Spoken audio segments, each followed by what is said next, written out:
ইয়া!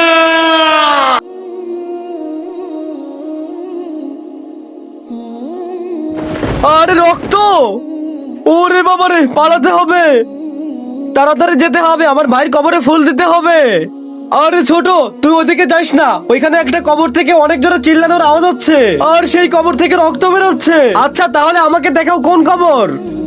এটা সেই কবর। ইয়া! চলেন আমরা ইমাম সাহেবের কাছে যাই, উনি বলতে পারবে এই কবর থেকে চিল্লানোর আওয়াজ কেন আসতেছে। হ্যাঁ হ্যাঁ ঠিক আছে চলো। বন্ধুরা, আমি তোমাদের লাইক সাবস্ক্রাইবের জন্য কখনোই জোর করি না। তোমাদের কাছে আমাদের এই ইসলামিক ভিডিওটা যদি ভালো লাগে তাহলে এই ভিডিওটা একটি লাইক করে আমাদের চ্যানেলটি সাবস্ক্রাইব করে দাও। কাল থেকে ইমাম সাহেব পড়তে আসবো, মনে থেকে যেন। আরে ইমাম সাহেব দাঁড়ান। হ্যাঁ দ্রুত বলো, আমার বাচ্চাদের পড়াতে যেতে হবে। আরে ইমাম সাহেব ওই। ইয়া! ওরে বাপরে, পালাতে হবে। আচ্ছা তাহলে আমাকে নিয়ে চলো, দেখি কার খবর। ঠিক আছে ইমাম সাহেব চলেন। দেখেন ইমাম সাহেব, এটাই সেই খবর। এর সাথে তো এটাই হওয়ার কথা, কারণ এ দুনিয়াতে থাকতে হারাম ইনকাম করতো, মানুষের ঘরে ঘরে চুরি করে বেড়াতো। এ দুনিয়াতে থাকতে সব হারাম কাজে লিপ্ত ছিল, তাই ওর কবরে এত আযাব হচ্ছে। আল্লাহ আমাদের সকলকে সৎ পথে থাকার তৌফিক দান করুক। কমেন্টে আমিন লেখো।